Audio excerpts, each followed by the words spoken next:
पूजा जी गंगानगर राजस्थान से। महाराज जी आपके चरणों में कोटि कोटि प्रणाम। महाराज जी, कार्य प्रारंभ करने से पहले कार्य के परिणाम की ओर ध्यान नहीं जाता और परिणाम आने पर पछतावा होता है। देखो, यहाँ प्रश्न का उत्तर जो मिलेगा वो भागवतिक होगा, क्योंकि प्रपंच रहित। पहली बात तो हमारी ये गलती है कि हम अपने लिए कार्य करते हैं, यही कार्य हमें बांधने वाले होते, क्योंकि हम अपने को स्त्री या पुरुष मानते हैं, अपने को हम प्रकृति से युक्त मानते हैं, कहीं भी परमात्मा हमारे जीवन में अस्तित्व तो नहीं रखते। हमने ऐसा अपने को मान रखा है, जबकि हम परमात्मा के अंश हैं और शरीर प्रकृति का अंश है। कार्य प्रकृति का है, उद्देश्य परमात्मा होना चाहिए, तो बात हमारी फिर समझ में आएगी।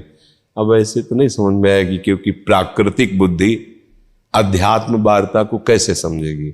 और आप जहां प्रश्न कर रहे हैं ये अध्यात्म मार्ग है, जिस अध्यात्म शक्ति से ही प्रकृति संचालित होती है। ऐसा नहीं कि प्रकृति का इससे क्या संबंध है, अध्यात्म से ही तो प्रकृति है, प्रकृति से अध्यात्म नहीं है, अध्यात्म से प्रकृति है। तो प्रकृति का शरीर है, प्रकृति के शरीर से प्राकृतिक क्रियाएं होती हैं, उनसे प्राकृतिक फलों की प्राप्ति होती है। यदि क्रिया अपवित्र हुई तो उसका फल दुख होगा, क्रिया पवित्र हुई तो उसका फल सुख होगा। तो हमारा उद्देश्य गलत हो गया, तो हमें दुख भी मिलेगा, सुख भी मिलेगा। यहां का जो सुख हो बनावटी, प्राकृतिक मतलब कृत्रिम, चिदानंद में वास्तविक सुख नहीं है। वास्तविक सुख सुख सिंधु भगवान है। पहली बात तो हम अपना उद्देश्य संभालें, हम प्रभु के हैं, हमारा जितना भी परिवार है वो भगवत स्वरूप है, हमें उसकी सेवा मिली है, माँ रूप से, बहन रूप से, पत्नी रूप से, अलग अलग हमारे रूप है एक ही परिवार में। अब हमको उसके लिए अर्थ चाहिए, उसकी सेवा के लिए। वो कौन है? भगवान का परिवार है। मैं कौन हूं? प्रभु की हूं। मेरा कर्तव्य क्या है? जो संबंध सेवा प्रभु ने दी उसका ठीक वैसे निर्वाह करना। अब उसके लिए यदि हमें कोई कार्य करना पड़ रहा है तो पहले हम सोचे कि ये कार्य भगवान की प्रसन्नता के लिए, फिर इसके बाद इसका जो परिणाम होगा वो भगवान जाने। हमें अपने कर्तव्य ये तभी है जब आप ठीक चल रहे हो। अगर आप गलत आचरण करके, जैसे एक दिन चर्चा हुई थी कि अगर धन गया तो कुछ नहीं गया, और आपका स्वास्थ्य गया तो कुछ गया, और चरित्र गया तो सब कुछ चला गया। बस ये बात आपको ध्यान रखनी है। अगर आप अपने धर्म विमुख होकर धन कमा रहे हैं तो परिणाम बिल्कुल मोटी हेडिंग में लिख लीजिए, दुख, अशांति, क्लेश, चिंता, रोग, भय, मृत्यु, ऐसे डाल लीजिए। चाहे जितना आप कमा लीजिए, परिणाम जो हम बोल रहे हैं उसको लिख लीजिए, वही आपको आएगा।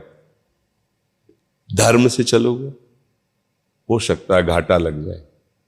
परिणाम लिख लीजिए, शांति, सुख और उन्नति, आज नहीं तो कल। 12 वर्ष का वनवास, 1 वर्ष का अज्ञातवास कपटी जनों ने अधर्म करके धर्मात्माओं को दिया। ऐसा लग रहा था तो इनका नाश ही हो गया, अब क्या रह गया? वो तो हस्तिनापुर के चक्रवर्ती सम्राट पर बैठेगा ही बैठेगा पद पर, क्योंकि इनका ऐसे ही महापुरुष कहां छुपाए जा सकते हैं 1 वर्ष तक। भीम जैसे महाबली, गांडीवधारी अर्जुन, ये कहां छुपाए जा सकते हैं? ये पहाड़ कहीं छुपाएंगे क्या? लेकिन क्या हुआ? उनके कुल में कोई पानी देने वाला नहीं बचा और यही बैठे। तो अधर्म की क्रिया का परिणाम तो, अब अगर अधर्म की क्रिया, तो आप भगवान के कैसे हो जो भगवान की आज्ञा को उल्लंघन करते हो? भाई, भगवान जो शास्त्रों में संतों ने जो बोला है भगवान वाणी है, अधर्म के आचरण से कभी सुख शांति मिल ही नहीं सकती, न तुम्हें न दूसरों को। तो अधर्म का तो कार्य करना ही नहीं है पहली बात। अब जो कार्य कर रहे हैं वो धर्मयुक्त है, उसका परिणाम बिल्कुल सोचो मत मंगल ही होगा। बस वो आज्ञा के अनुसार करो। कर्मण्येवाधिकारस्ते मां फलेषु, तुम फल का कदाचित आश्रय मत लो, कर्म करो। वो पूर्ण हो या अपूर्ण तुम्हें फल मिलेगा, क्योंकि सतमार्ग है ये। इसमें खास बात सतमार्ग में होती है कि अगर काम आपका, जैसे आपने अभी सोचा कि मैं वृंदावन की परिक्रमा लगाऊंगा, पक्का चल पड़े, किसी कारण से चबेटा लग गया, कुछ भी हो गया, आपकी परिक्रमा नहीं हो पाई, तो आपका फल निश्चित परिक्रमा का मिल गया, आपको मिलेगा। क्योंकि आपने लक्ष्य बनाया और विघ्न पड़ गया आपने, तो सतमार्ग है वो उस विघ्न को नहीं देखता, वो उसको परिणाम देता है। आपने सोचा आज मैं 100 संतों की वृंदावन में भोग सेवा प्रदान करूंगा, वो किसी ने जेब ही काट ली। कुछ संयोग ऐसा बन गया, अचानक फोन आया कि बहुत बीमार है और इतने रुपए की जरूरत है। अब आपको कि संत सेवा किधर भी हो जाएगा, वो संत सेवा का 100 का फल उसका निश्चित। ये सतमार्ग है, इसमें इसीलिए घाटा नहीं है इस सतमार्ग में, क्योंकि इसमें सत्य है ना। सत्य आपने सोचा, अब नहीं हो पा रहा, पर सोचने का फल मिल जाएगा आपको। वैसे भी कल कर एक पुनीत प्रतापा, मानस पुण्य होई और नहीं पापा। तो अब यहां तो उत्तर आध्यात्मिक हो गया, यदि समझ पाए तो आप सब कुछ समझ में आ रहा है। हाँ, अगर भगवान को अपना मानकर और अच्छा कार्य करोगी तो उसका परिणाम भले सामने से ना दिखाई दे, पर वो आपको मिलेगा। वो बहुत सुखद होगा और बहुत आनंदप्रद होगा, क्योंकि भगवान आपके साथ है। जिसके साथ भगवान है उसकी विजय निश्चित है। संजय जी से धृतराष्ट्र जी ने कहा, आपका क्या अनुभव है? हमारे पास तो 11 अक्षौणी सेना, हमारे पुत्रों के पास, उनके पास 7 अक्षौणी है। फिर उनका आप जो होगा वो तो बाद में आप सुन ही लेंगे, हम सुनाएंगे आपको, पर आपको अपना निश्चय बता देते हैं। यत्र योगेश्वरा कृष्णो यत्र पार्थो धनुधरा तत् श्री विजयो भूतिर ध्रुवा नीतिर मतिर मम। मेरा दृढ़ निश्चय विजय अर्जुन की होगी, क्योंकि सारथी श्री कृष्ण है। वहीं वैभव जाएगा, श्री माने वैभव, वहीं वैभव जाएगा, वहीं विजय जाएगी जहां भगवान है। तो हमने प्रभु को अपना माना, वो हमारे हैं ही, वो हमारे अंशी हैं, तो उनके हम अंश तो हैं। ये प्रकृति किसी की रची हुई थोड़ी, उन्हीं की रची हुई है। सारी सारी जिम्मेवारियां अलग अलग भगवान ने बांट दी। तुम एक पिता हो, एक भाई हो, किसी के मित्र हो, किसी के अपने हो, तो उसका अधिकार निभाओ। ये भगवान ने आपको सेवा दी, लेकिन स्वामी बन के नहीं, सेवक बन के। भगवान के तुम हो, प्रभु के हो, प्रियालाल के हो, अभी आनंद आएगा। दुख पड़ेगा ना, उसमें भी आपको कृपा महसूस होगी, उसमें प्रभु का सानिध्य लगेगा कि मेरे हरि मेरे साथ है। फिर क्या दुख। अब संसार में कोई ऐसा तो नहीं तुम्हें सुखी कर सके, आज तक नहीं कर पाया और न कभी कर पाएगा। न कोई वस्तु, न कोई व्यक्ति, न कोई भोग, न कोई पद, कि अब कछु नाथ न चाहे मेरे। चाहे आप कुछ भी बन जाओ, वो सुरसा की तरह तुम्हारी कामना बढ़ती चली जाएगी, कभी ऐसा नहीं हो। ये तृप्ति भगवान के चरणों से होती है। केवट जे भी भगवान के चरणों को हाथ लगाया धोने के लिए, अति आनंदो मगे अनुरागा चरण सरोज पखा। वो फिर भगवान सियाजू की अंगूठी दे रहे, समझो सियाजू की, मालिक अब नहीं। ये जो मिला अब कछुनाथ न चाहिए, ये बात यही निकल सकती, दूसरी जगह नहीं, भगवान के चरणों के सिवा। अब ये सब लोग समझते रहे क्या भगवान के चरणों से क्या होगा, हमें तो रुपया चाहिए, हमें तो अमुक चाहिए। अरे माँ लक्ष्मी उनके चरणों में ही तो है यार, पर समझ में नहीं आता। लक्ष्मी की आराधना में एक दोष है। लक्ष्मी जी की सवारी जानते हो क्या है? क्या है? नहीं नहीं, उल्लू। मोर तो कार्तिकेय जी की सवारी है, उल्लू है। पर्सनल उनका विमान उल्लू है। और जिसके पास लक्ष्मी जी अकेले आएंगी तो क्या बना देंगी?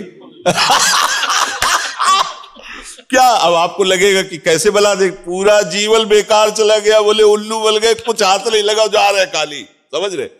और अगर अपने पति के साथ आएंगी, हरि के साथ, तो हरि का वाल क्या है? गरुण, जिनके वेदों का जो शाम वेद उसकी ध्वनि निकलती रहती है, और महाज्ञानी परम भक्त गरुण जी। फिर लक्ष्मी जी गरुण जी के ऊपर बैठ के आएंगी, क्योंकि हरि है ना साथ। पर्सनल बुलाओगे अगर उनको ना, उल्लू में बैठ के आएगी। उल्लू को उल्टा दिखाई देता है, दिन में अंधेरा रहता है उसके लिए, और रात में उसको तो ऐसे ही उल्टे हो जाते हैं। देखो उल्लू पला क्या है, दिन में सोते 11 बजे तक, और रात में 2-2, 3-3 बजे तक नाच गाना, शराब पीना, गंदे आचरण। उल्लू तो बन रहे, माया उल्लू बना रहे, उनके पूरे जीवन को खत्म कर रहे। वो समझ रहे हैं बड़ी मौज से। नहीं नहीं भैया, तुम क्या कर रहे हो, देखो इसका जब हिसाब आएगा ना तब देख लेना। अभी तो लगता है बड़ी मजा है, बड़ी मौज मस्ती है यार, जीवन आनंद से कट रहा है, लेकिन पुण्य नष्ट हो रहे हैं। जिस दिन पुण्य नष्ट हुए और जब हिसाब शुरू होगा तुम्हारा गंदे आचरणों वाला, तब फिर तुम ही देखने लायक नहीं रह जाओगे, पक्का समझो। ये शाश्वत चिदानंद में शरीर नहीं है, कहीं किडनी फेल, कहीं कैंसर, कहीं जब आएगा ना हिसाब, तो कोई तुम्हें पूछेगा नहीं। जो तुमसे हाथ मिला के हंस रहे थे, चलो यार वो कौन क्लब क्या कहते हैं, ऐसे जैसे होते हैं ना, पार्टी करते, नाचते गाते हैं, पीते खाते हैं, मौज मस्ती करते हैं, उल्लू बना रहा है। ये विकार, ये माया तुम्हें उल्लू बना रही। नाचना ही है तो आओ प्रभु के सामने नाचो, जिससे तुम्हारा नाचना बंद हो जाए माया से। नाम कीर्तन करो, चरणामृत पियो, सात्विक भोग लगा के पाओ। बोले बाबा जियो का हमारा थोड़ी, हम तो रम पिएंगे, विस्की पिएंगे, नहीं संसार। देखो ना, ये है, उल्लू बन गए, उल्लू बना दिया, पूरा जीवन व्यर्थ गया। जब मरे तो हाथ कुछ चले। यहां लाखों का मेला जुड़ा और हंसा जब जब उड़ा तो अकेला, कोई साथी नहीं यार। ये बात समझ लो।